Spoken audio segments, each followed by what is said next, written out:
Hi అండి. ఈరోజు ఈ వీడియో ఎందుకు చేస్తున్నాను అంటే ఆడపిల్లల తల్లిదండ్రుల గురించి చేస్తున్నానండి.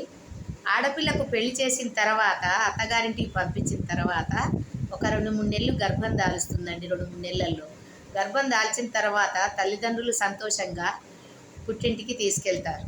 ఆ తీసుకెళ్ళినప్పటి నుంచి డాక్టర్ చెకప్లని అవ్వని ఇవ్వని చూయిస్తారండి. చూయించిన తర్వాత బెడ్ రెస్ట్ అని చెప్తారు డాక్టర్లు.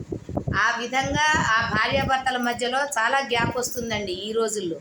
చాలా గ్యాప్ వచ్చేసి అది చాలా చాలా వేరే కారణాలకు దారితీస్తుంది.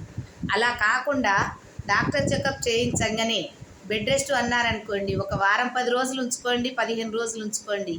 కానీ నెలలు పడేదాకా భార్యాభర్తల్ని వేరు చేసి అక్కడే ఉండాలి, పుట్టింట్లోనే ఉండాలి, పుట్టింట్లోనే అన్నీ చూడాలి, చెయ్యాలి అంటే ఈ భర్త అనేవాడు అన్ని రోజులు ఉండాలి అంటే ఎలా ఉంటారండి? అప్పుడు సంసారంలో గ్యాప్ వచ్చేసి వేరే వేరే ప్రాబ్లమ్స్ క్రియేట్ అవుతున్నాయండి.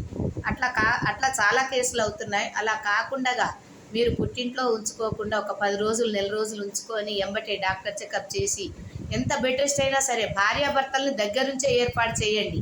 అంతేకాని వేరే ఉద్దేశంగా మటుకు మీరు గ్యాప్ ఇచ్చేసారనుకోండి, వేరే వేరే అభిప్రాయ భేదాలు వచ్చేసి విడిపోయే ప్రమాదాలు ఉన్నాయి మిత్రమా. అందుకోసం ఈ వీడియో చేస్తున్నాను. తల్లిదండ్రులు దయ ఉంచి బిడ్డల పరిస్థితిని అర్థం చేసుకొని వాళ్లకు మంచి జరగాలని, భార్యాభర్తల్ని కలిసి ఉండాలని చెప్పేసి కోరుకుంటున్నానండి. లైక్ నచ్చితే లైక్ చేయండి, షేర్ చేయండి, సబ్స్క్రైబ్ చేయండి. Lalitha kitchen MG5S.